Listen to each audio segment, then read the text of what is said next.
प्रियंका चतुर्वेदी, मुखर वक्ता और राजनीतिक विरोधियों पर जोरदार हमले करने वाली प्रियंका चतुर्वेदी तेज तर्रार पार्टी प्रवक्ता मानी जाती हैं। प्रियंका का राजनीतिक सफर साल 2010 में कांग्रेस से शुरू हुआ, लेकिन करीब 9 साल बाद ही उन्होंने नाराज होकर कांग्रेस से नाता तोड़ लिया। साल 2019 में वो शिवसेना से जुड़ी। शिवसेना ने प्रियंका को हाथों हाथ लिया और उन्हें राज्यसभा भेजा। शिवसेना आज सबसे बड़े संकट में है और बगावत की आंधी के बीच भी प्रियंका मजबूती से उद्धव ठाकरे के साथ खड़ी हैं। लेकिन किस उम्मीद के साथ उद्धव की शिवसेना के लिए आगे का रास्ता क्या है? क्या शिवसेना अपने संगठन और कार्यकर्ताओं को जोड़कर रख पाएगी? ऐसे कई सवालों का जवाब देने के लिए प्रेस कॉन्फ्रेंस में हाजिर हैं शिवसेना की दमदार नेता और प्रवक्ता प्रियंका चतुर्वेदी। नमस्कार, बहुत बहुत स्वागत है आपका प्रेस कॉन्फ्रेंस के इस नए एपिसोड में। ये पूरा हफ्ता महाराष्ट्र के नाम पर एक तरीके से खबरों के मामले में डेडिकेटेड रहा। और महाराष्ट्र में जब हम पिछले हफ्ते बात कर रहे थे तो सोचा नहीं था कि नई सरकार होगी, नए मुख्यमंत्री होंगे, एक ऐसे शख्स मुख्यमंत्री होंगे जो बगावत करके पार्टी से बाहर निकलते हैं और बीजेपी उनको अपना नेता मान लेती है। आज इसी महाराष्ट्र के जो कुछ हुआ और जो कुछ होने वाला है मुद्दे पर बात करने के लिए शिवसेना की सांसद प्रियंका चतुर्वेदी जी हमारे साथ हैं। बहुत बहुत स्वागत है प्रियंका जी आपका, थैंक यू। हम समझ सकते हैं कठिन वक्त है, मुश्किलों का वक्त है, पहाड़ जैसा लग रहा होगा आपको, लेकिन आपने समय निकाला, आप प्रेस कॉन्फ्रेंस में शामिल हुई, इन तमाम लोगों के सवालों के जवाब आप देंगे, इसके लिए बहुत बहुत शुक्रिया। Thank you. आपकी इजाजत से पहला सवाल, अभी आप सत्ता में थी कल शाम तक, आज आप सत्ता में नहीं हैं, अब आप एक्स सीएम की पार्टी की मेंबर हैं, कितना दुख हो रहा है, कितना अफसोस हो रहा है, क्या कौन जिम्मेदार है इसके लिए? आई थिंक सत्ता से ज्यादा जो दर्द होता है वो दर्द ये होता है कि जो आप लोग जिनको सीनियर लीडरशिप की तरह देखते हैं, आप जिनको देखते हैं कि एक इम्पॉर्टेंट अंग है शिवसेना का, जिन्होंने शुरुआत शिवसेना से की, शिवसेना को विस्तार करने में भी आपका योगदान रहा, आप एक बहुत इम्पॉर्टेंट पोजीशन पे थे पार्टी में, आप शिवसैनिकों का मनोबल बढ़ाने के लिए आपको ये जिम्मेदारी दी थी। आप जब इस तरीके की बगावत करते हैं तो जैसे हम यंग लीडर्स पार्टी में हैं, हम कहीं ना कहीं एक अचंभा सा होता है और दुख उस बात का है कि सम्मान मिला, प्यार मिला, जिम्मेदारी मिली और फिर वो बगावत होती है तो उसका दुख है। सत्ता तो आती है जाती है, फिर से आएगी फिर से जाएगी, वो दुख नहीं है। दुख इसी बात का है कि जो अपने जिनको अपना माना उन्होंने ही इस तरीके की बगावत की। क्या रिएक्शन है उद्धव जी का? How is he feeling now after this? जो कुछ हुआ उनके साथ बीते 10 दिनों में, मुख्यमंत्री पूर्व मुख्यमंत्री उद्धव ठाकरे जी के मन पे क्या गुजरी, क्या बात आपकी बात हुई होगी, इसलिए पूछ रहा हूँ। देखिए, वो सिर्फ हमसे ही नहीं बात कर रहे हैं, वो तो पूरी महाराष्ट्र की जनता से बात कर रहे हैं। फेसबुक लाइव एक बार नहीं 2 बार किया है और जो भी उन्होंने हमसे बात की वही अपनी जनता से बात की है कि क्या दिक्कत है, क्या हुआ है, क्या पूरा क्रोनोलॉजी रही है और आज हम कहाँ खड़े हैं। पर हम लोग सब जो शिव सैनिक हैं, बार बार कहा जाता है 2/3 उनके साथ है, ये काडर को अगर आप देखेंगे पूरा का पूरा काडर उद्धव जी के साथ है और पूरी शिवसेना हो, शिव सैनिक हो, सब बहुत क्लियर हैं कि हमें इस समय पर जब पार्टी में इतना बड़ा एक संकट जैसा आया है तो उससे हम कैसे उभर कर निकलेंगे। और क्योंकि ये पहली बार नहीं हुआ है शिवसेना में, ये हो चुका है लगातार, हो सकता है ये अभी बड़ा लग रहा हो, पर एज सच हर शिव सैनिक बहुत आतुर है कि इसका सबक सिखाना पड़ेगा और हम आने वाले समय में और मजबूती के साथ उद्धव जी के साथ खड़े रहेंगे। लेकिन ये पहली बार है, आपने कहा कि शिवसेना में पहले भी टूट हुई है, चाहे नारायण राणे हो, छगन भुजबल हो, राज ठाकरे हो, लेकिन ये पहला ऐसा मामला है जब इतनी बड़ी संख्या में 2/3 से अधिक विधायक एक साथ चले जाते हैं। ऐसा कभी नहीं हुआ था और ये सत्ता में रहते हुए बगावत हुई है। पिछली जितनी बगावतें थी उस जब आप विरोध पक्ष में थे तब की बगावतें थी, तो ये अलग ही टाइप का माहौल था। और ऐसा लगा मुझे, मैं थोड़ा हार्श सवाल आपसे पूछ रहा हूं, ऐसा लगा कि लीडरशिप का कंट्रोल नहीं है पार्टी के ऊपर, बहुत ही सॉफ्ट लीडरशिप है जो अपने ही लोगों को कंट्रोल नहीं कर पा रही है। मैं थोड़ा इस पे डिसएग्री करूंगी। पहली बार, हाँ आप कह रहे हैं पहली बार ऐसा हुआ है, बगावत पहले हुई है, पहली बार इस तरीके से सत्ता में रहकर हुई है, तो पहली बार देश ने भी देखा है किस तरीके से ईडी हो, सीबीआई हो, आईटी हो, सबका इस्तेमाल कर एक स्ट्रैटेजी अनुसार काम हो रहा है। और कैसे एक पार्टी, एक होता है elected democracy, electoral democracy, alliances बनते हैं, बिगड़ते हैं, अलायंस बनकर नई सरकारें बनती हैं। और एक है इन्फोर्स डेमोक्रेसी, जहां पे आप इन्फोर्समेंट डायरेक्टरेट को एक्सटेंडेड डिपार्टमेंट ऑफ बीजेपी बनाकर एनफोर्स करते हैं कि अलायंस तोड़े, नई सत्ता बनाए, वो बीजेपी की सरकार हो। तो यानी बीजेपी इलेक्टेड भी होकर आएगी, एनफोर्स होकर भी आएगी। तो ये भी देश ने पहली बार देखा है। तो अगर नई तरीके से राजनीति हो रही है, जिस तरीके से खुद मुख्यमंत्री तमाम प्लीज सुप्रीम कोर्ट में दी गई आपके वकीलों के द्वारा, पर कोर्ट ने भी नहीं सुना। इन चाहे मेंबरशिप की बात हो, डिस्क्वालिफिकेशन की बात हो, सब चीजें टलती गई। मतलब मैंने खुद ने इमेजिन नहीं किया था कि एक हफ्ते में इतना बड़ा चेंज महाराष्ट्र की राजनीति में आ जाएगा। एक्चुअली अगर कोई भी प्रेस जो है, यहाँ पे सब जर्नलिस्ट हैं, सीनियर जर्नलिस्ट, आप खुद भी हैं, जिन्होंने सुप्रीम कोर्ट की कार्रवाई देखी होगी, वो लोग भी सबने आश्चर्य किया होगा कि ऐसे कैसे हो सकता है। 10th शेड्यूल बहुत क्लियर है।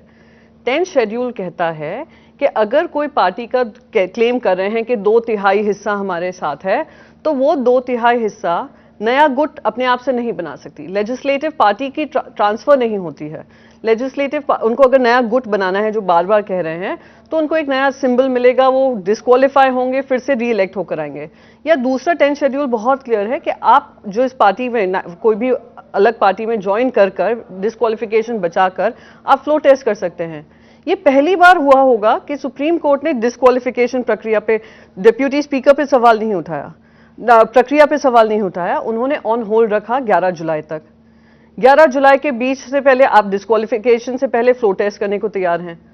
फ्लो टेस्ट चलिए अवॉइड हो गया क्योंकि चीफ मिनिस्टर साहब ने रेजिग्नेशन दे दिया।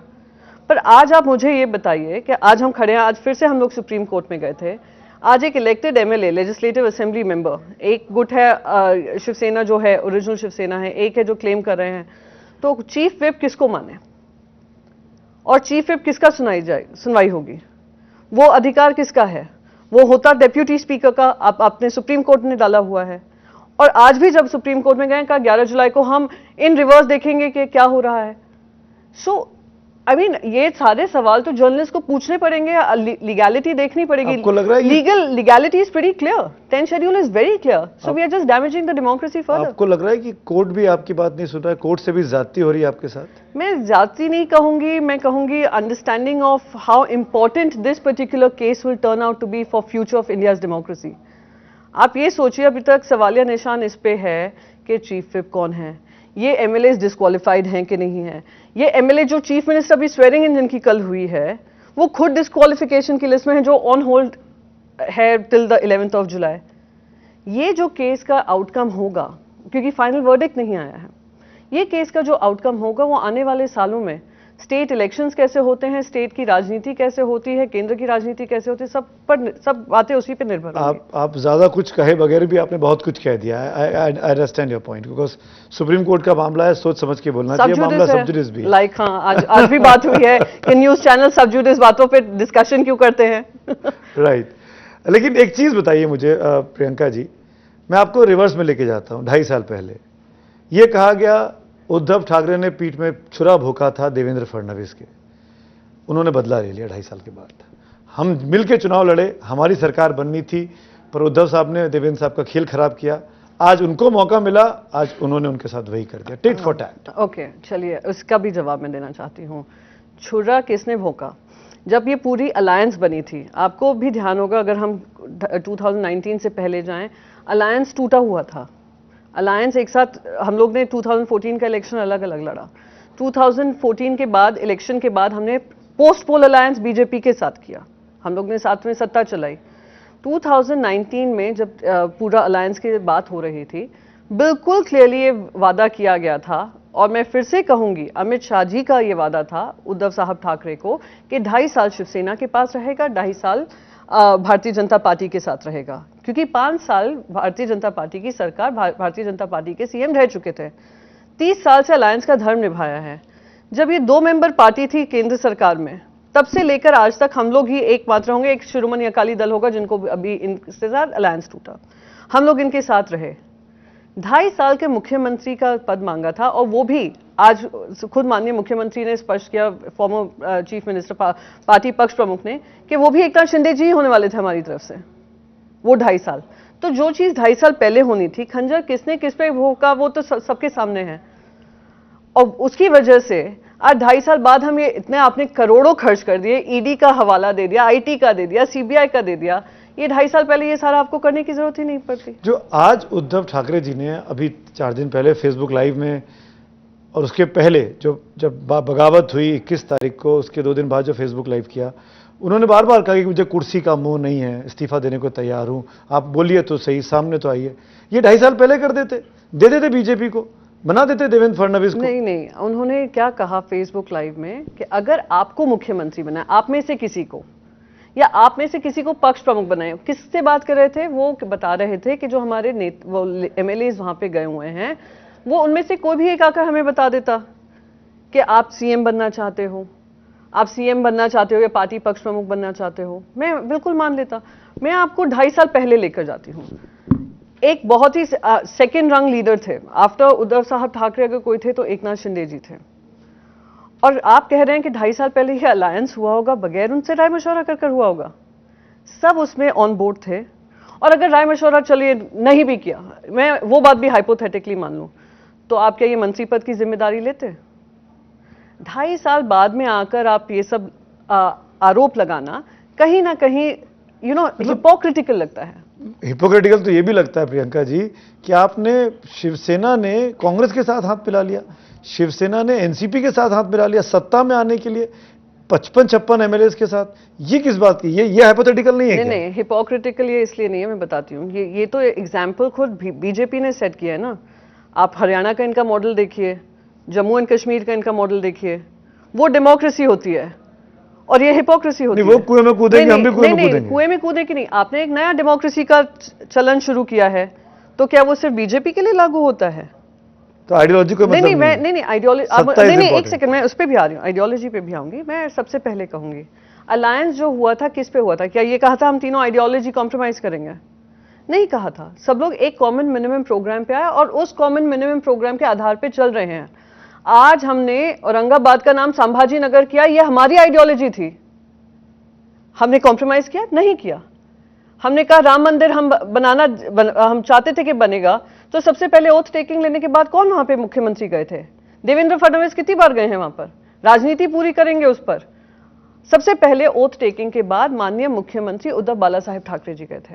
अब आप बोलिए कि उद्धव ठाकरे जी चीफ मिनिस्टर बनने के बाद हम पहली पॉलिटिकल पार्टी थी जिन्होंने राम मंदिर का डोनेशन दिया, कोई और पॉलिटिकल पार्टी ने नहीं दिया। तो क्या आइडियोलॉजी से कॉम्प्रोमाइज किया?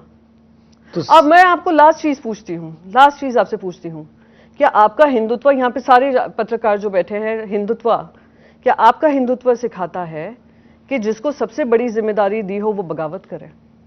क्या मेरा हिंदुत्व सिखाता है कि आपस को लड़वाएं, जाति के आधार पर लड़ाएं? क्या आपका हिंदुत्व सिखाता होगा? क्या मेरा हिंदुत्व सिखाता है?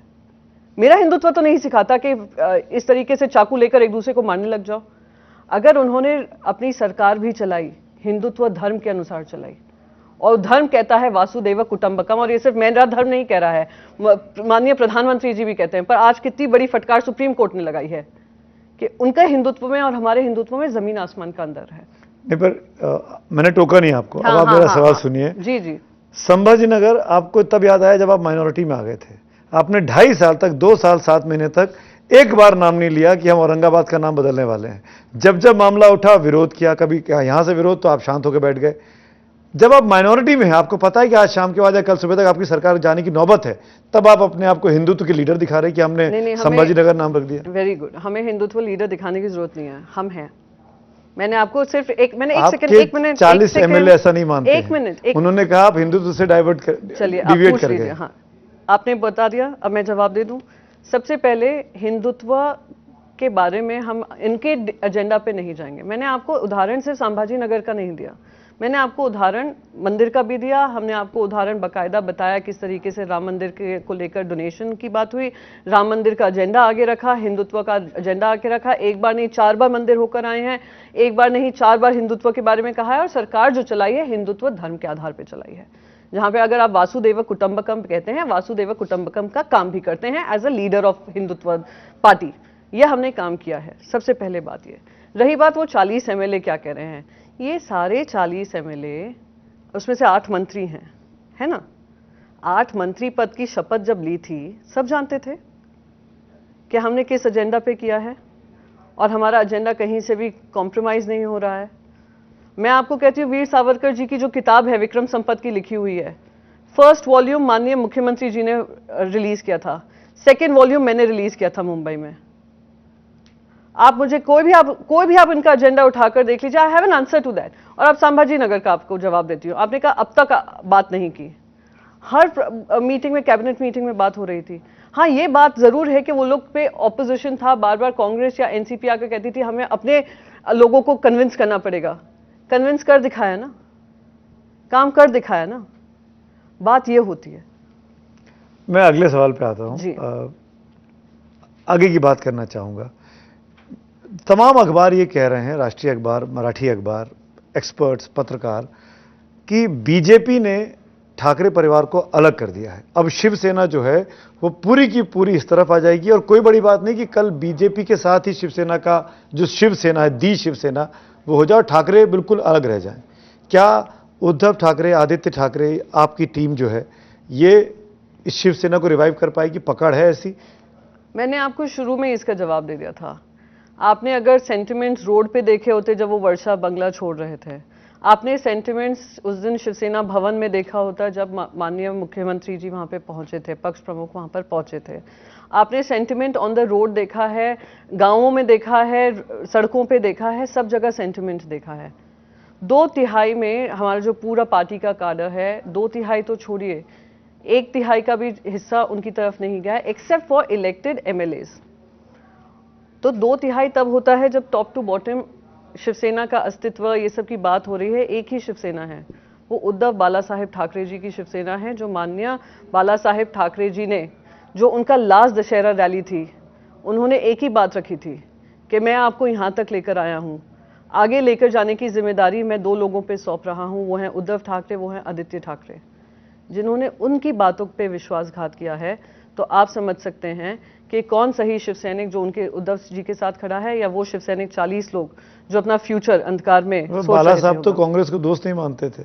बाला साहब तो शरद पवार को पॉलिटिकली दोस्त नहीं मानते थे, अलायंस नहीं करते थे। अगर ये बात होती, दोस्त माने या ना माने, politics is a changing equation. आज हमारे एस्पिरेशन जो 10 साल पहले होंगे, हो सकता है आज आपके एस्पिरेशन वो ना हो सकता है 10 साल पहले आप एडिटर इन चीफ बनना चाहते थे, आज आकर आप कुछ और बनना चाहते हैं। तो सबके एस्पिरेशंस चेंज होते हैं, पॉलिटिकल पार्टी के भी परम्यूटेशन कॉम्बिनेशन चेंज होते हैं। जो शिवसेना बाला साहेब ठाकरे जी के समय आप लोग बार बार कहते हैं थी, और जो अब है वो ऐसे बोलते थे, ऐसे तो अटल बिहारी वाजपेयी जी कुछ कहते थे, आज नरेंद्र मोदी जी कुछ कह रहे हैं, है ना? उसमें भी तो जमीन आसमान। एक सेकंड, पॉलिटिकल पार्टीज का नहीं, मैं पॉलिटिकल पार्टीज में बदलाव आता है। पॉलिटिकल पार्टी अपॉर्चुनिस्ट आप कह लें, आपको जो कहना है कह लें, आप कह लीजिए। आप 2 मेंबर पार्टी आज मौका परस्त बनकर ही तो आज यहाँ पे बैठी है, जो दूसरी सारी पार्टियों को खाई दे रही है। सिंगल पार्टी छुपना क्यों चाहती है? मैं आपसे सवाल कर रहा हूँ, आप बीजेपी के एग्जांपल कोट कर रही हैं। मैं किसी के शिवसेना के एग्जांपल कोट करिए। ऐसा है, प्रजातंत्र में एग्जांपल्स होते हैं। अगर हर बुरी चीज का अनफॉर्चुनेट एग्जांपल बीजेपी बन गया, वो मेरी प्रॉब्लम नहीं है। एक बार कांग्रेस पे भी ये दाग लगाया जाता था, बार बार इमरजेंसी की बात होती है, कांग्रेस के ही सर पे आती है। तो कुल मिलाकर हम ये बोल सकते हैं ना कि आइडियोलॉजी का कोई मतलब नहीं है, सत्ता आनी चाहिए, चाहे जैसे भी आए, चाहे जीत के आए, चाहे तोड़ के आए, चाहे जोड़ के आए। Principles of your political party, how far have you gone from your principles, which is not the case here. हमने आपको बहुत सारे एग्जांपल्स दिए, I can give you another 100 examples which I can give. मैं आपसे बस ये कह रही हूं, पॉलिटिकल परम्यूटेशंस एंड कॉम्बिनेशंस। आज कभी आपने सोचा था कि अटल बिहारी वाजपेयी की पॉलिटिकल पार्टी महबूबा मुफ्ती की पार्टी के साथ अलायंस करेगी? मैं आपको एग्जांपल्स बार बार, अनफॉर्चुनेटली बीजेपी के इसलिए आ रहे हैं because they have set bad examples. What do I do?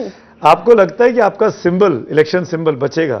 क्योंकि बीजेपी ने जो किया बिहार में चिराग पासवान के साथ, हमारे सामने नहीं, अब देखिए, एक होता है सीज कर दिया। देखिए, एक होता है साम दाम दंड भेद करके काम कर लेना, है ना? मैंने आपको सुप्रीम कोर्ट का उदाहरण दिया। 10th schedule is very clear.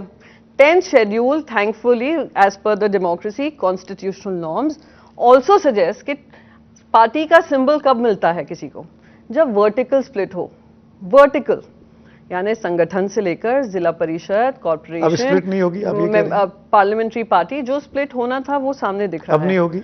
We are very बड़ी रूमर्स है कि एमपीज में के बीच में भी प्रॉब्लम है, जिला परिषद के बीच में भी रूमर्स है। रूमर्स को भी अब जवाब देना पेपर्स रिपोर्ट कर रहे हैं। No answer to give. Rumours के आधार पे मैं नहीं जवाब दूंगी ना। आर यू अश्योर्ड कि ऐसा कुछ नहीं होने वाला? और अगर again I will repeat to you, let's say hypothetically also 2/3 की बात होती है, 2/3 मेंबरशिप भी एक तरफ होनी चाहिए, तो ये पॉसिबल नहीं है। बट देन 10 शेड्यूल बहुत स्पष्ट था, पर 10 शेड्यूल का हम देख रहे हैं किस तरीके से डाइल्यूशन होता जा रहा है। हाइपोथेटिकल क्वेश्चन है, मान लीजिए आपका सिंबल आपके पास नहीं बचा, सीज कर दिया इलेक्शन कमीशन ने, तब आप क्या भविष्य देखती हैं शिवसेना का? मैं हाइपोथेटिकल नहीं जवाब दूंगी, पर मैं क्लियरली जवाब दूंगी।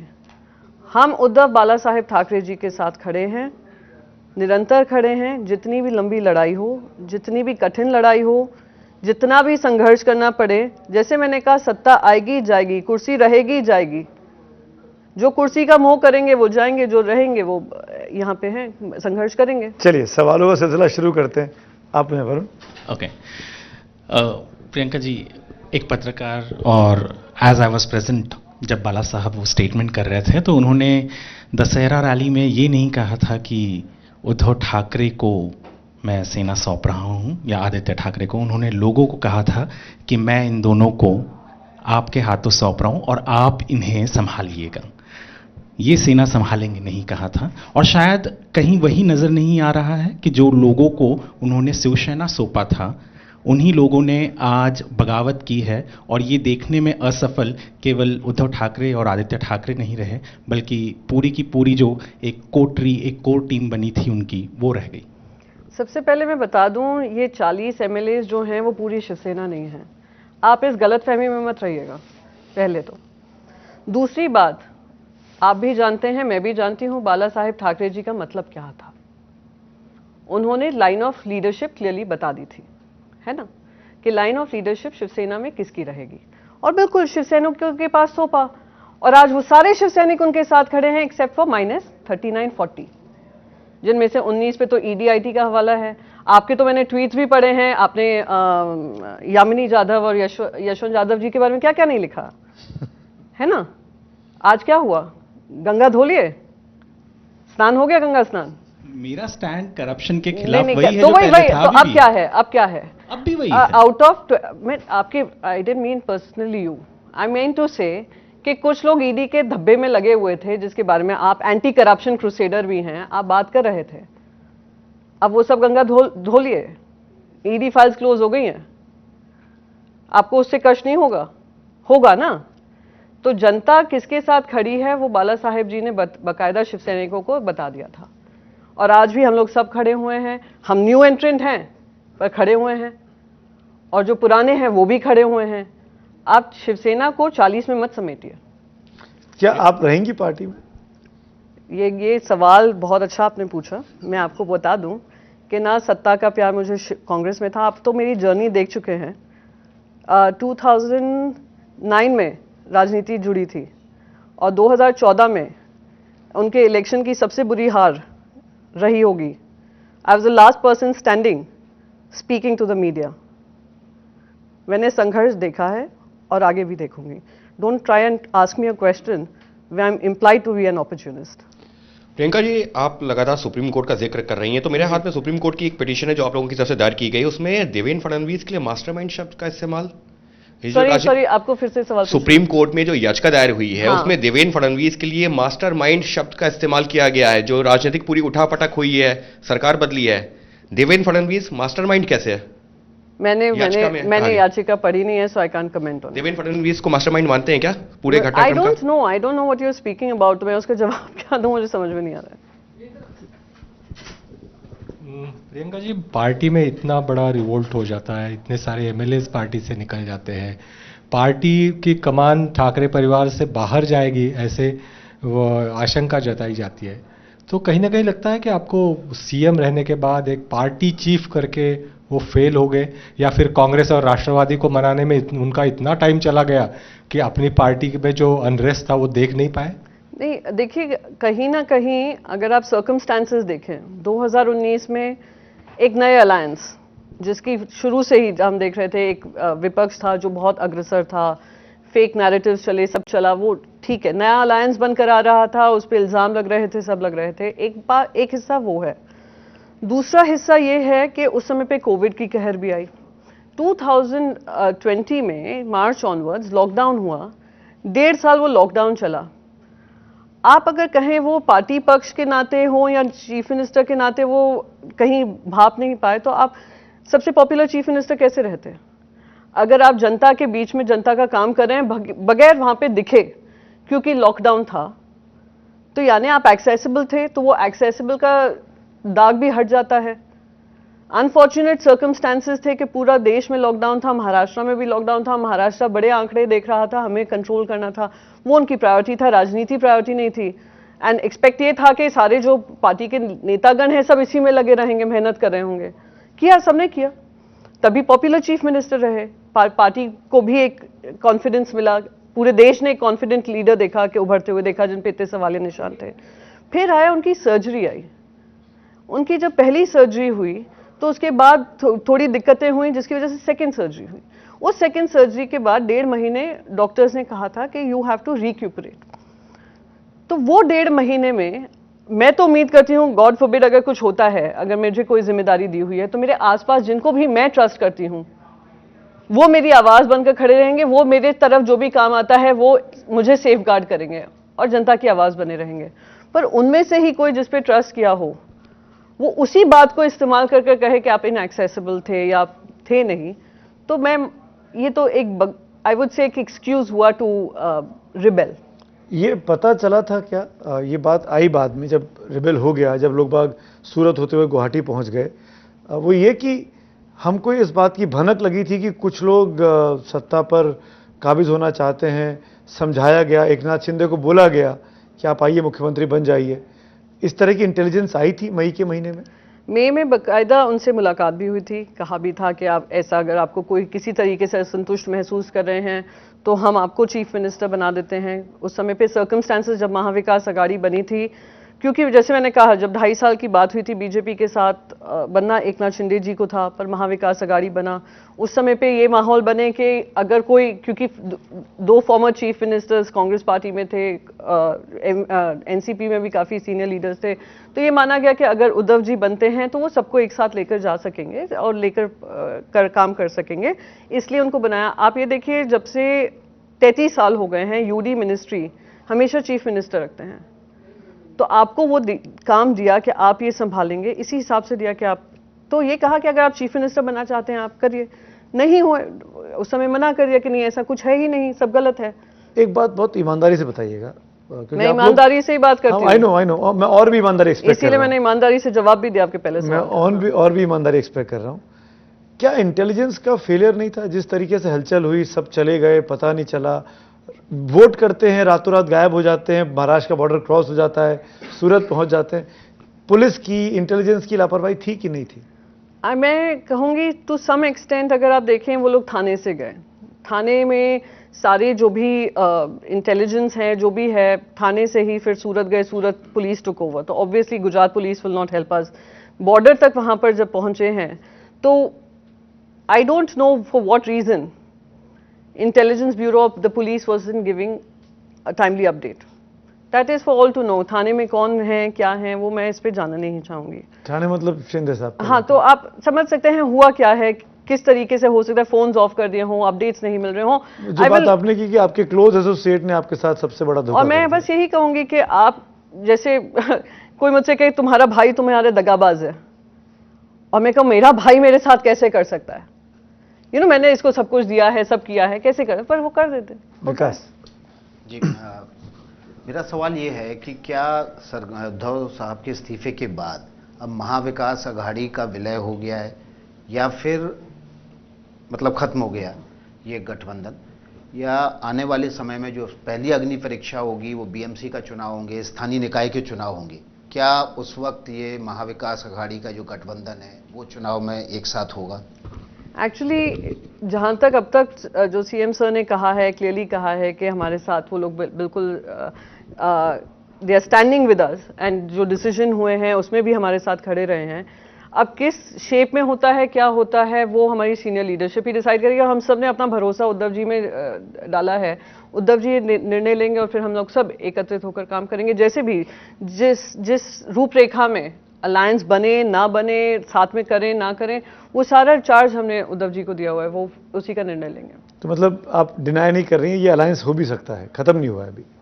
देखिए, अब तक तो हमने कुछ ऐसा कहा नहीं है, तो अब आने वाले समय में डिसीजन, क्योंकि एकदम से एक हफ्ते में पूरी राजनीति बदली है, एक हफ्ते में हम लोग भी इतनी सुपरसोनिक स्पीड से डिसीजन नहीं ले सकते आने वाले समय को। जी तिवारी जी। हाँ। प्रियंका जी, जी, बाला साहब ठाकरे के सिद्धांत शिवसेना में पत्थर की लकीर होते हैं। बाला साहब ठाकरे का ही कहना था, जब 1995 में चुनाव लड़ रहे थे शिवसेना और भाजपा मिल करके, और उस समय तो 171 सीटें शिवसेना ने अपने पास रखी और 117 भारतीय जनता पार्टी को नहीं, यही बंटवारा बाद तक चलता रहा। और बाला साहब ठाकरे का ही कहना होता था कि जिसकी ज़्यादा आएंगी उसका मुख्यमंत्री, जिसके कम आएंगे उसका उप मुख्यमंत्री। 1999 के चुनाव होने के बाद आपकी सरकार सिर्फ इसलिए नहीं बन सकी क्योंकि गोपीनाथ मुंडे उस समय अड़ के बैठे हुए थे कि हमको 2.5 साल का बंटवारा करिए और या फिर हम आगे नहीं आएंगे। जब उस समय वो सिद्धांत सही था तो 2019 में आकर के वो धोखाधड़ी कैसे हो गया? मैं बताती हूँ। 2014 में किसकी सीट ज्यादा थी असेंबली में? बीजेपी की थी। और उस समय पे, एक सेकेंड, अलायंस अलग अलग हुआ था, अलायंस तोड़कर किया था, है ना? तो उस समय पे भी हम लोग अड़ सकते थे कि 2.5 साल का होना चाहिए, क्योंकि ऑलमोस्ट सेम सीट्स थी, सेम नंबर ऑफ सीट्स थी। नहीं, पोस्ट पोल 2014 की बात कर रही हूँ। 2014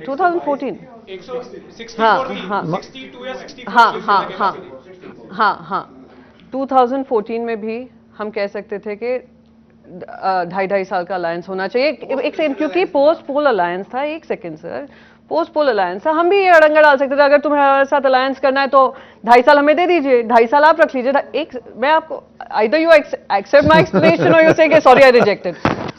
Maybe convincing you, not convincing you, maybe but allow me to answer. 2.5 साल हम भी कह सकते थे अगर पोस्ट पोल अलायंस करना। हमने कहा चलिए इस स्पिरिट पे कि ये अलायंस बनना चाहिए, बने रहना चाहिए, हमने वो किया। पर ये भी बहुत क्लियर था कि अब जो आने वाला समय होगा 2.5 साल का होगा। और ये भी मैं आपको बताऊं, आप बाला साहेब जी का नाम ले रहे हैं, वो बाला साहेब ने कहा, अमित शाह जी और उद्धव साहब का क्या डिस्कशन हुआ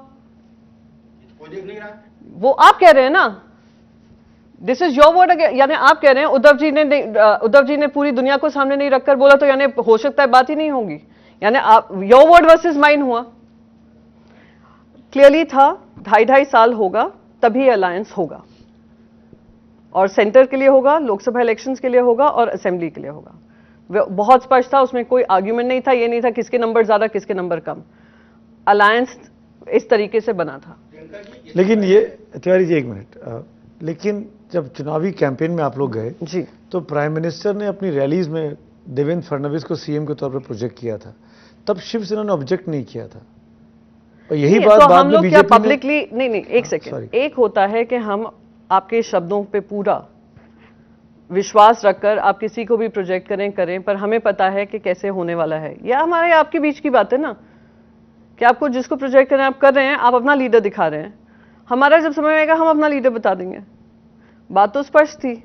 आपको किस तरीके से कैंपेन करना है वो हम आपको नहीं बता सकते।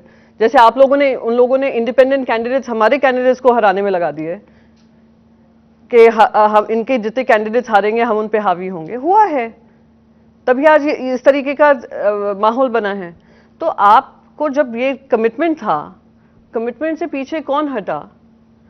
ये तो ये बात हो रही है कि आपको, उनको कैसे पता? अब या तो विश्वास कर लीजिए, कह दीजिए कि हम लोग कुछ भी बोल रहे हैं। इससे एक सवाल मैं एक और जहन में आ रहा है कि बाला साहब जब तक रहे उन्होंने कभी सत्ता नहीं ली, उन्होंने लेकिन बाहर रह के काम किया। क्या आपको लगता है कि उद्धव जी से गलती हुई खुद शरद पवार जी की बात मान के कि मुख्यमंत्री बन जाए?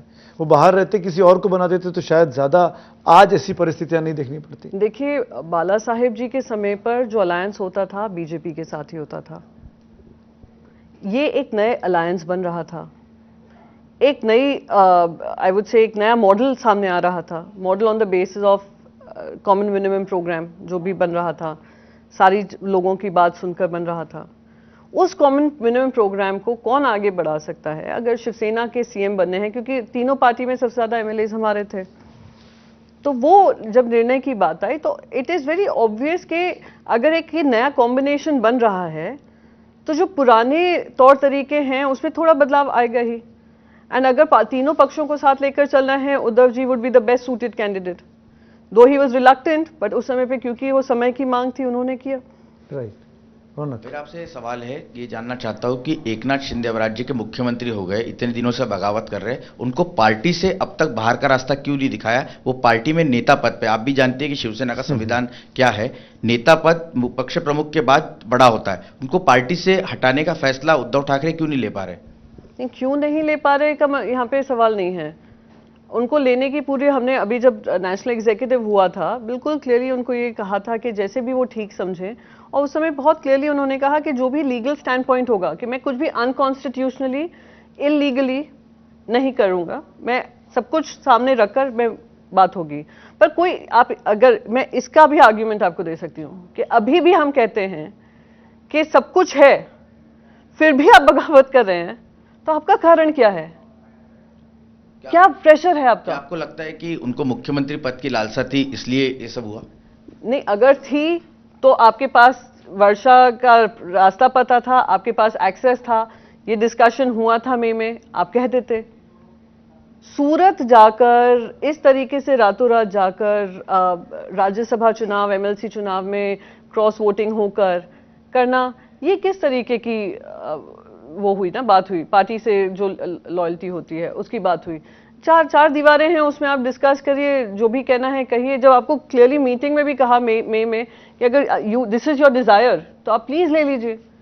कमिंग बैक टू रौनक के पहला क्वेश्चन, जब इतनी देर से दगाबाजी कर रहे थे तो अब तो एक्शन लीजिए एकनाथ शिंदे पर, क्यों नहीं ले रहे? लिया जाएगा, मंत्री पद से हटा दिया पहले तो। पार्टी में अभी भी है? पार्टी में आई डोंट नो, कार्रवाई चल रही है मेरी सर। मंत्री पद से सिर्फ उनके विभाग छीने, उनको मंत्री पद से कहाँ हटाया, बर्खास्त नहीं किया अब तक? अब मुझे टेक्निकलिटीज तो ज्यादा पता नहीं है। मंत्रालय लिया है, मंत्री है, विभाग छीने उनसे। अब तो सरकार चली गई, वो अब सरकार भी गई तो मंत्री भी नहीं है एज फॉर दिस। तो जो डिस्क्वालिफाइड हैं जिनका नाम है वो अभी तक सीएम बन गए हैं, तो I think that in itself. Priyanka ji, Deshpande ji ने अभी कुछ देर पहले एक सवाल पूछा था, उसी से जुड़ा हुआ मेरा सवाल है, क्या आज ये नौबत आई है उसके पीछे एक कारण ये भी है कि उद्धव ठाकरे जी का अपने लोगों के साथ में कनेक्ट नहीं था, वो एक्सेसिबल नहीं थे इतने, और ये आरोप उनके ऊपर बार बार लगते रहा है। अभी तो आपने कोविड का हवाला दिया और फिर कहा कि उनकी सर्जरी भी हुई थी, लेकिन काफी पहले से सामना में इंटरव्यू छपा उनके मुख्यमंत्री बनने के बाद में, शरद पवार जी का, संजय राउत जी ने इंटरव्यू लिया था,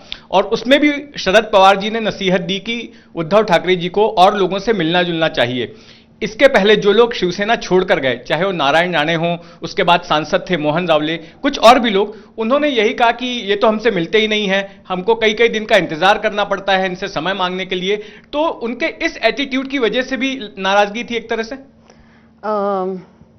अमित शाह जी से कितने बीजेपी कार्यकर्ता मिल सकते हैं? अमित शाह जी से ये तो व्हाट अबाउट की है, this is what about me. If you allow me to answer, you can dismiss my answer but don't allow me to complete it. What about ही लगा दीजिए, कुछ भी लगा दीजिए। मैं आपको एक हकीकत समझाने की कोशिश कर रही हूँ। एक पार्टी अध्यक्ष है, फिर उनके साथ पूरे नेते हैं, फिर उपनेते हैं। पार्टी का एक पूरा एक ढांचा है।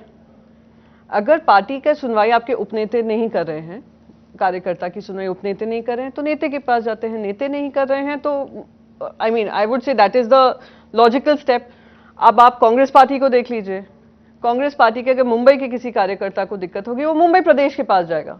पुणे के होगी, वो महाराष्ट्र प्रदेश के पास जाएगा। महाराष्ट्र प्रदेश से नहीं होगा तो फिर केंद्र में जाएगा। Same with BJP, I am assuming that's the same. मैं ये व्हाट अबाउट नहीं कर रही हूँ, आपको एक्सप्लेन करने की कोशिश कर रही हूँ। अब रही बात, एक सेकेंड, ये नारायण राणे जी का वो था, रीजन था। नारायण राणे जी ने क्या रीजन था कि बाला साहेब ठाकरे जी इनएक्सेसिबल हैं क्योंकि उद्धव जी रोकते हैं। आपको याद होगा, इनएक्सेसिबल है क्योंकि मिलिंद नार्वेकर रोकते हैं। हाँ, ये भी उनका कहना है। चलिए तीन स्टेप्स बता दिए है ना कि ये इनएक्सेसिबल, ये inaccessible, ultimately party president inaccessible. अब जो एकनाथ शिंदे जी गए हैं, जिनके पास सारा एक्सेस था, आप भी जानते हैं, मैं भी जानती हूँ, सब जानते हैं। आप तो मुंबई के हैं, आप कवर कर रहे हैं काफी सालों से।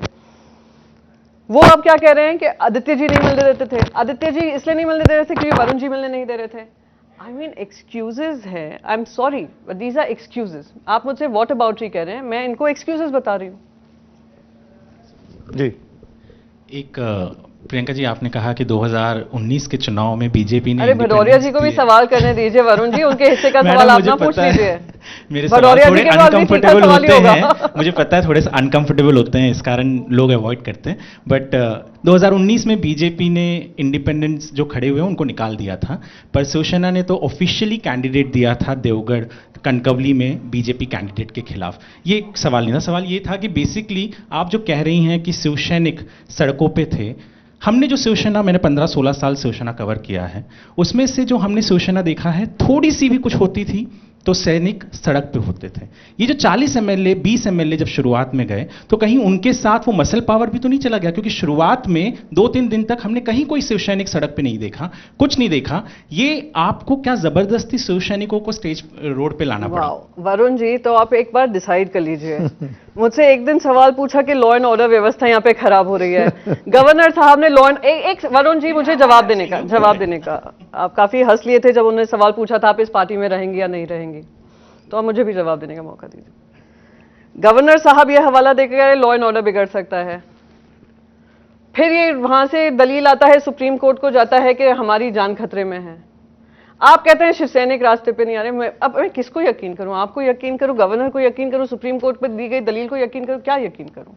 और रही बात शिवसैनिकों की और कितने मसल पावर है नहीं है, वो आने वाले समय तय करेगा। एक चीज बताइए प्रियंका जी, क्योंकि आपने भी आदित्य जी का नाम लिया, क्या जब अयोध्या दौरा हुआ आदित्य जी का अभी गए, तो क्या ये बात बिल्कुल ठीक है कि एकनाथ शिंदे जी को ये जिम्मेदारी दी गई कि आप अयोध्या दौरे का लॉजिस्टिक्स देखो, आदित्य जी कहाँ जाएंगे, कहाँ ठहरेंगे, कौन सा होटल होगा?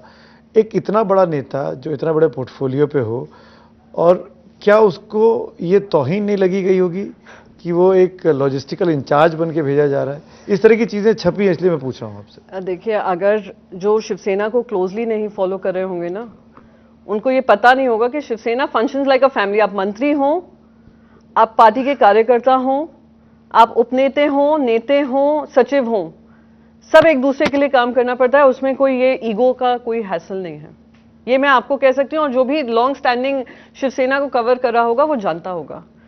मैं आपको एक एग्जाम्पल अपना खुद का देती हूँ, और मुझे सच में अचंभा हुआ जब मुझे अचानक से कहा गया कि आप राज्यसभा जाएंगी, क्योंकि यहाँ पर पहले जो इक्वेशंस थे और काफ़ी बदले हैं, हम चाहते हैं राज्यसभा जाएं। मेरा फॉर्म भरने में मदद किसने की थी? अनिल परब जी, जो ट्रांसपोर्ट मिनिस्टर हैं। तो हमारे यहाँ पर इस तरीके शिवसेना इस तरीके से काम नहीं करती, तौहीन लगी होगी, ये लगा होगा। It doesn't work like that. मतलब आदित्य को प्रोजेक्ट किया जा रहा था एज अ सेकंड लीडर, तो ये शायद एकनाथ शिंदे जी को या समझ में आ गया हो। मैंने आपको शुरू में ही कहा और मैं फिर से रिपीट करूंगी, क्योंकि हो सकता है रीजनल पार्टी है, महाराष्ट्र में है, तो ऊपर से नेशनल चैनल्स को लगता हो कि उनको प्रोजेक्ट किया जा रहा है। वो अपने ही कार्य क्षेत्र में काम कर रहे थे, टूरिज्म एंड एनवायरमेंट। एक एमएलए ने चिट्ठी भी लिखी कि हम सब अयोध्या जाना चाहते थे, हमको मना कर दिया, हमारा सामान उतरवा लिया। I will give you an answer to that also. Tourism और एनवायरमेंट के सिवा आप मुझे बताइए उन्होंने किस बारे में मुद्दे उठाए होंगे? He stuck to his ministry, and if he is doing well in his ministry, मैं नहीं मानती किसी को ग्रज करना चाहिए। You should feel happy about it. और मैंने शुरू में इंटरव्यू के बताया था, आज second amongst our second rung of leaders it was Eknath Shinde ji. Urban development ministry Aditya ji को दे देते, नहीं दिया ना। So these are all excuses. अब रही बात अयोध्या की, आपने कहा एमएलए को उतार दिया।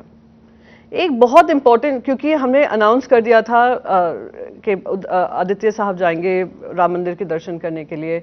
उससे कुछ दिन पहले जब अनाउंसमेंट एमएलसी इलेक्शंस की आई, राज्यसभा इलेक्शंस की आई, हम जानते थे इतना टफ होने वाला है। हर एमएलए उस समय पे जरूरी था कोई कोविड वोविड ना हो जाए। इस वजह से ये निर्णय लिया गया था कि जिसका कमिटमेंट हुआ है जाने का और जो सीनियर लीडरशिप है वो साथ में जाएंगे। अभी सारे एमएलए सुरक्षित रहें, अपनी अपनी जगहों पर रहें, क्योंकि आई थिंक कितनों जैसे बीजेपी ने तो ऑलरेडी 5-स्टार होटल्स में मूव कर दिया था। हमने कहा आप जहां हैं वहां पे सुरक्षित रहिए, अभी at this point in time वहां पे जाने की जरूरत नहीं है। सबको कहा था, ऐसा नहीं है कि कुछ ही लोगों को कहा था, कार्यकर्ताओं को कहा था। As a member of parliament मैं वहां पर नहीं थी, सो मैं ये खार खाकर बैठ जाऊं, मुझे आने नहीं दिया, नहीं, तो पुत्र मोह का चक्कर नहीं है, क्लियरली नहीं। आई मीन यहाँ पर ये जो पूरा घटनाक्रम हुआ है, इसमें बार बार एक जो है जानकारी निकल के सामने आई कि 22 तारीख को उद्धव जी रिजाइन करने जा रहे थे, लेकिन उनको रोका गया शिवसेना की तरफ से नहीं, उसके अलावा उनके जो सहयोगी दल है महाविकास अघाड़ी के। क्या ऐसा हुआ था? और दूसरी चीज, जब रिजाइन किया है तो क्या महाविकास अघाड़ी के जो बाकी जो बड़े नेता हैं उनको कॉन्फिडेंस में लिया गया था या अचानक अनाउंसमेंट किया गया? दैट इज बियॉन्ड माई, ये कि सोर्सेज ने कुछ कहा, ये सब हुआ, मैं किसने किसको कहा, क्या हुआ, जो हुआ है उद्धव जी खुद डिसीजन लेते हैं। He is very clear, decision making उनका है, पार्टी पक्ष प्रमुख वो हैं। अगर बगावत हुई हमारी पार्टी में हुई है तो कैसे आगे चलना है, क्या निर्णय लेना है, वो पूरा उन्हीं के हाथ में था। लास्ट एक दो सवाल है कि आप जब कांग्रेस की बात होती है तो बहुत बार ऐसे आरोप होता है कि राहुल गांधी एक्सेसिबल नहीं है। वही आरोप शिवसेना सुप्रीमो के बारे में भी होता है कि वो एक्सेसिबल नहीं है। कहीं ना कहीं ये डायनेस्टी पॉलिटिक्स के खिलाफ एक दिख रहा है आपको उसको बगावत? आई डोंट, नहीं, मैं एज फार एज मैं अपनी पार्टी का कहूँगी, accessibility was never an issue. मैं फिर से कहूँगी कि आज अगर किसी को कोई दिक्कत होती है तो इमीडिएट उनके जो लीडरशिप होती है, सीनियर जो होते हैं, जो जिनको वो डेली रिपोर्ट कर रहे होते हैं, उनके पास जाती है। एस्केलेट तब होता है जब उनसे नहीं हैंडल हो पा रहा है। अगर आप मुझे ये कहेंगे एकनाथ शिंदे जी के लिए वो एक्सेसिबल नहीं थे, you know it, I know it, all of us sit in Mumbai, it will be hard to believe. आप ये थे फाउंडेशन डे था, सब लोग साथ ही बैठे हुए थे, कहाँ कुछ कम थे, कहाँ कोई ज्यादा था। प्रियंका जी, कल नए मुख्यमंत्री ने शपथ लेने के तुरंत बाद कहा कि मेट्रो कारसेट फिर से आरए में ही बनेगा, जबकि 2019 के चुनाव के ठीक पहले आप लोगों का समझौता हो गया था, सारी चीज़ें हो गई थी, फिर भी शिवसेना ने बड़े कड़े तेवर अपना अख्तियार किए थे। क्या फिर से जब आरए में काम शुरू होगा तो शिवसेना अपने पुराने तेवर में दिखाई पड़ेगी? 11 तारीख को डिस्क्वालिफिकेशन की प्रक्रिया सब जुडिस है, और जो मैं ज्यादा कमेंट नहीं करना चाहूंगी, जो मुख्यमंत्री की जिनने शपथ ली है वो इस लिस्ट में है। मैडम, एक सवाल मेरा ये है कि राज्यसभा जो शिंदे गुट की तरफ से लगातार बयान दिए जा रहे हैं कि कांग्रेस एनसीपी शिवसेना को खत्म कर रही है। हमने राज्यसभा के चुनाव में देखा, पार्टी अध्यक्ष ने एक सामान्य कार्यकर्ता को टिकट दिया, लेकिन जो अजीत पवार के करीबी इंडिपेंडेंट है, जैसा संजय राउत साहब ने खुद आरोप लगाया कि उनके वोट जो है वो टूट गए। आपको नहीं लगता कि एक बेस्ट एग्जांपल मुख्यमंत्री के सामने था, जो लगातार विधायक कह रहे हैं कि पार्टी को तोड़ने का काम कांग्रेस एनसीपी सत्ता में रहकर कर रही है, इस पर विचार करने की जरूरत नहीं थी? अगर आपको ध्यान होगा रौनक जी, ठीक है, हो सकता है, I mean I am not disagreeing with you on this front, हो सकता है कुछ कार्यकर्ता को लग रहा हो, कुछ लीडरशिप को लग रहा हो, there is no two ways about it. Alliance में चलता है हमेशा, ये 19-20 होता ही रहता है।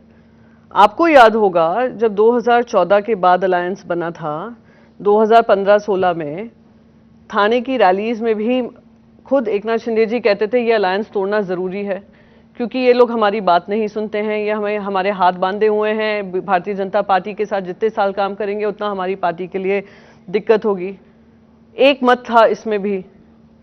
तो मैं कहती हूं कि कितना एक नया अलायंस बनकर आया, कितना उसको स्टीयर कर सकें और ट्राई टू इंश्योर कि एक अलायंस सक्सेसफुल हो, नहीं हो। और अगर आपको दिक्कत हो रही है, घर की 4 दीवारों में बात करिए, सूरत जाकर Goa police, Gujarat police, CISF के अंदर रहकर बातें रखें, 5 स्टार होटल से बोलें, तो वो सेम सिंसियरिटी नहीं है ना। सिंसियरिटी है कि आप 4 दीवारों के बीच में बोलिए कि दिक्कत है, जैसे आपने खुली रैली में कहा कि बीजेपी के साथ नहीं काम करना है, वही डिफरेंस है। ये जानना था कि क्या बाला साहेब ठाकरे के हिंदुत्व और उद्धव ठाकरे के हिंदुत्व में फर्क है, क्योंकि जो बाला साहेब ठाकरे का हिंदुत्व था उसमें एक एलिमेंट था एंटी मुस्लिम का।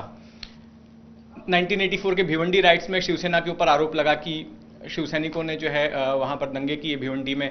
श्री कृष्णा कमीशन की रिपोर्ट आई 92-93 राइट्स के लिए, उसमें भी इंडिक्ट किया गया शिवसेना को।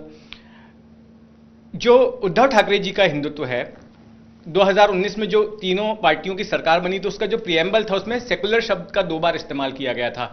तो क्या वो एंटी मुस्लिम स्टैंस इनके हिंदुत्व से मिसिंग है, और शायद इसका खामियाजा भी उद्धव ठाकरे को भुगतना पड़ रहा है, और इसी वजह से बीजेपी जैसी पार्टियां या फिर एमएनएस उसको कैपिटलाइज करने की कोशिश कर रही?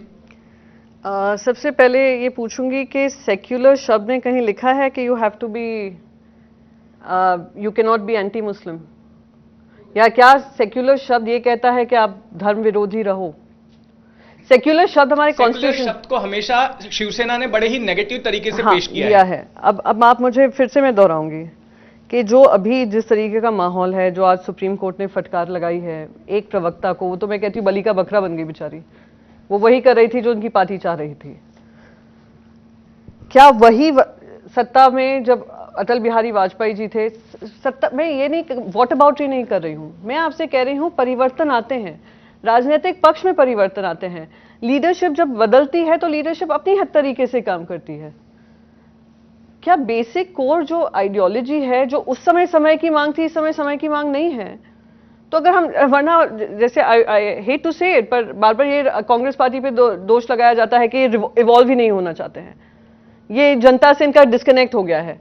तो अगर जनता से हमें कनेक्ट बनाए रखना है, महाराष्ट्र की जनता के एस्पिरेशंस बदल गए हैं, जनता की मांगे कुछ और हैं, युवाओं की मांगे कुछ और हैं, हम उनकी बात रखें या हम ये उस पर अड़े रहें कि ये तो हमें ऐसे हमारा थोड़ा स्टांस होता था, we can not improvise on it. So it's about changing as per changing times. That is आपने जो बली का बकरा प्रवक्ता बात, अब नुपुर शर्मा की बात कर रही हैं। अभी सुप्रीम कोर्ट ने जो कहा कि you are single handedly responsible. How is she single-handedly responsible? I mean, with all due respect to the Supreme Court, it is an ecosystem. उन्होंने तो खैर मीडिया को भी झाड़ लगाई कि सब जुडिस मामले को, मैं भी काफी सब जुडिस मामले को डिस्कस करे चली जा रही हूँ। ये कहा है कि is it an agenda-driven thing? But it is not one person. It is an ecosystem. Who created this system? I mean, I don't think I need to even answer that. I mean, वो खुद ही हंस रहे हैं journalist सारे। Last. Priyanka ji, एक सवाल मेरा ये है कि जब पहला फेसबुक लाइव किया उद्धव साहब ने, तो उन्होंने कहा कि आप सामने से आइए, मुझसे बात कीजिए, आप आइए, बैठ के बात करेंगे, हम जो अड़चने होंगी दूर कर लेंगे। क्या उस वक्त उद्धव साहब ये प्रस्ताव देते कि एकनाथ शिंदे साहब आइए, आप मुख्यमंत्री होंगे, किसके साथ अलायंस करना है, किसके साथ नहीं करना है आप तय करें, तो ये शिवसेना बची रहती? ये तो बहुत, अगर ये होता तो क्या होता जैसा सिनारियो है, पर उनका क्योंकि फेसबुक लाइव किया, and he can be held accountable by any one of us, not just close door पे, पूरी महाराष्ट्र की जनता उनको अकाउंटेबल रख सकती थी। उन्होंने फेसबुक लाइव पे सबके सामने कहा दिक्कत है तो मुझसे आकर बोल दीजिए, जैसे अगर पार्टी कहेगी मैं, आप लोग कहेंगे वैसे हम लोग डिस्कशन करेंगे। पर वो आप मुझे यहां पर आकर कहिए, सूरत से नहीं बोलिए, गुवाहाटी से मत बोलिए। पर उनमें से किसी ने ये टेकअप नहीं किया। उन्होंने कहा मुझे ये सत्ता कम हो रही, मैं आज ही वर्षा छोड़ने को तैयार, वर्षा छोड़ दिया उन्होंने। तो अगर होता क्या होता है something which obviously, but because commitment आप देखिए कि जनता के सामने ये प्रस्ताव रखा है, जनता can hold him accountable for it, उन्होंने ओपनली कहा। माइक पे आप 2.5 साल के लिए शिवसेना का मुख्यमंत्री बनाना चाहती थी, अभी तो 5 साल के लिए बन रहा है, तो इसकी इसकी खुशी है या जिस तरह से बना उसका दुख ज्यादा है? मैं कहती हूँ ये 5 साल हो रह सकते थे, एकनाथ शिंदे जी रह सकते थे बगैर ये पूरे प्रक्रिया के। कहा था मैं ही कहा था, जाने की जरूरत ही नहीं थी, घर छोड़ने की ही जरूरत नहीं पड़ती, पर नहीं किया। मैं कहती हूँ बीजेपी ये सरकार 2.5 साल का बन सकता था, पर उनको ये था कि हम 2000-3000 करोड़ खर्च कर लें, हॉर्स ट्रेडिंग कर लें। अब तो हॉर्स ट्रेडिंग को भी जीएसटी एम्बिट में लाने की बात हो रही है। नहीं, हॉर्स ट्रेडिंग नहीं, हॉर्स गेमिंग या क्या कहा था, हॉर्स जो भी कहा। तो मैं बस यही कहूंगी कि ये सब हो सकता है, it would have been possible, पर घर वाले की तरह बात करते, ना कि बाहर जाकर बाहर वालों की जुबान में बोलते हैं। प्रियंका जी, क्या संजय राउत के बड़बोलेपन ने शिवसेना को ले डूबा? जैसे कि बोलते हैं नोटी किसी को बोल देते हैं, किसी को बोलते हैं वो आएंगे तो इनका यहाँ पोस्टमार्टम होगा, जैसे इनके वर्ड रहते हैं उस। देखिए, अगर आप सोशल मीडिया ट्रैक करोगे तो मुझे पनौती कह रहे हैं। हाँ। सोशल मीडिया नहीं, I am trying to tell you something. मेरा कहना बस एक है कि जब दोष मरना होता है किसी भी मर देंगे, मुझे पनौती कह रहे हैं। दुख होता है देखकर कि इस तरीके के शब्दों का इस्तेमाल हो रहा है।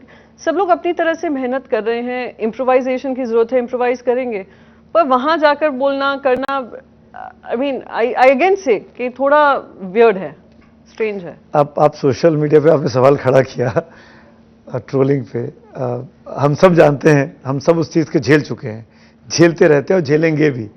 क्या सोशल मीडिया जरूरी है, होना चाहिए? अब देखिए पूरा जो भी आप बातचीत सवाल चुकी है सोशल मीडिया, इसलिए पूछ रहा हाँ हूं। हाँ नहीं सोशल मीडिया बहुत इंपॉर्टेंट कम्युनिकेशन का टूल है. It is very important where you are directly talking to the people. हाँ ये होता है कि we all get into the crossfire. कभी मैं पनौती बन जाती हूँ, कभी मैं ब्रांड एम्बेसडर बन जाती हूँ, कभी मैं लकी मैस्कॉट बन जाती हूँ. वो राजनीति में होता है. इलाज क्या है ट्रोलिंग का? इलाज आई थिंक क्या करती हैं आप? मैं तो जब भी होता है मैं डिस्कनेक्ट कर लेती हूँ. कितना कोई नेगेटिविटी सुनेगा, और मैं I take the negative comments also positively कि चलिए मैं लोगों के दिमाग में आ रही हूँ तभी तो ट्रोल कर रहे हैं, वरना अगर नहीं होती तो क्यों ट्रोल कर रहे होते. तो चलो ट्रोल करो अगर आपको खुशी मिलती है, अगर आपका खून बढ़ता है, अगर आप अपने फैमिली में ये प्यार बांट सकते हैं मुझे ट्रोल कर तो प्लीज करिए. अपने परिवार को खुश रखिए, अपने इर्द गिर्द. ये आपको रोजगार का माध्यम है वो, तो वो रोजगार आपको मुबारक है. So I am happy for them. आपने लगभग हर सवाल का भरपूर अपने हिसाब से जोरदार तरीके से जवाब दिया. आखिर में आ गया हूं, हम आखिर में एक रैपिड फायर राउंड खेलते हैं.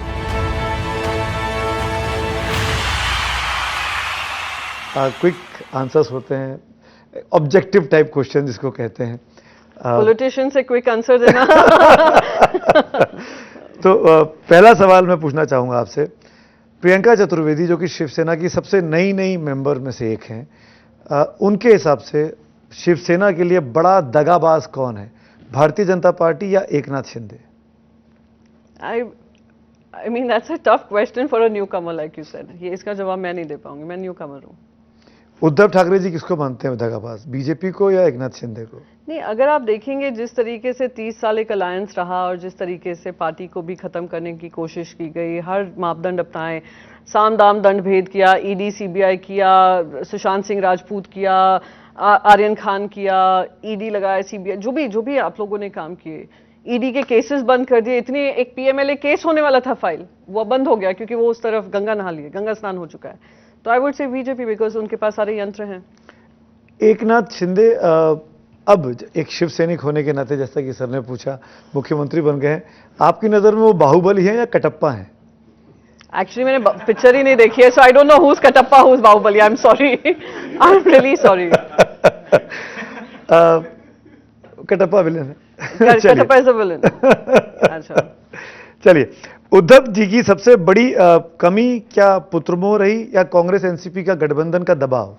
मैं नहीं कहती हूं इसमें किसी में कमी दिखी है.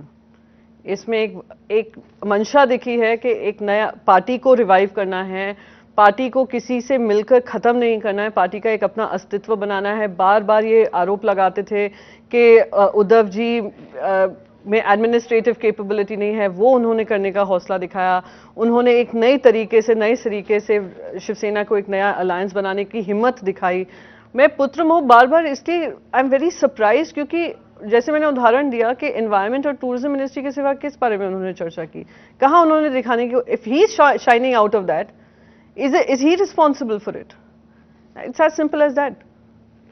अगला सवाल, शिवसेना का असली हकदार कौन है पार्टी का, एकनाथ शिंदे या उद्धव ठाकरे? क्लियरली उद्धव बाला साहेब ठाकरे.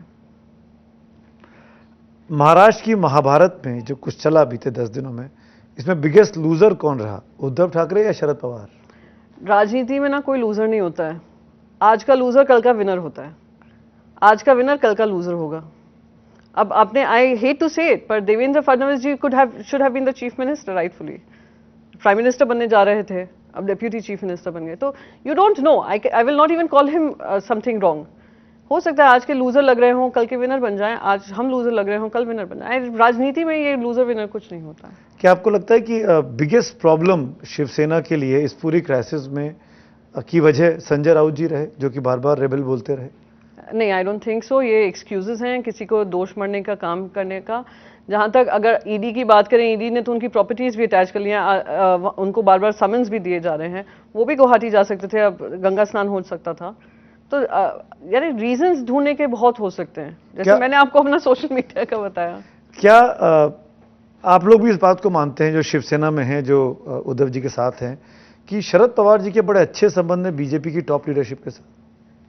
रहे होंगे. अब 50-60 साल से वो उनकी राजनीति रही है, तो कौन किसके खिलाफ हो सकता है? आई मीन सबके रिलेशन अच्छे हैं। अगर कोई मुझसे भी पूछे तो हम जो सेंट्रल हॉल में बैठते हैं सब अपनी पार्टी को अलग रखकर हम लोग सब मिलते जुलते हैं।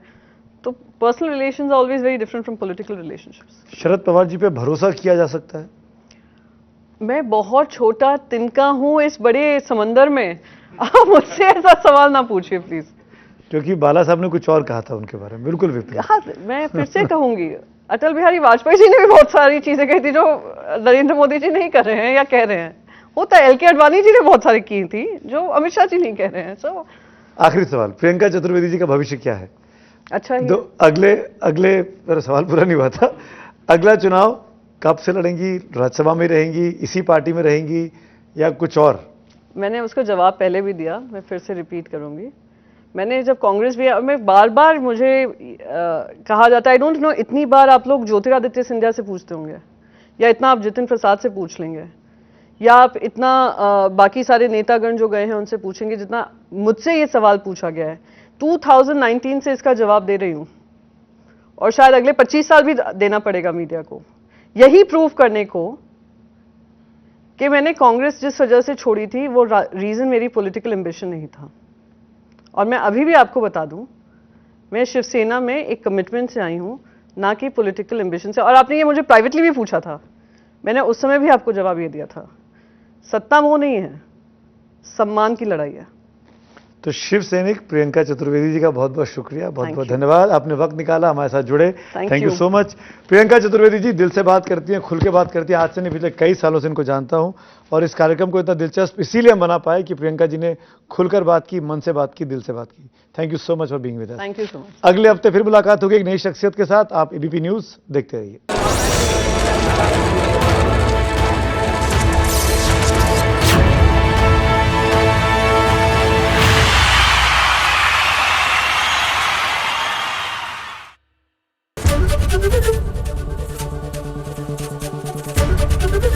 एबीपी न्यूज आपको रखे आगे।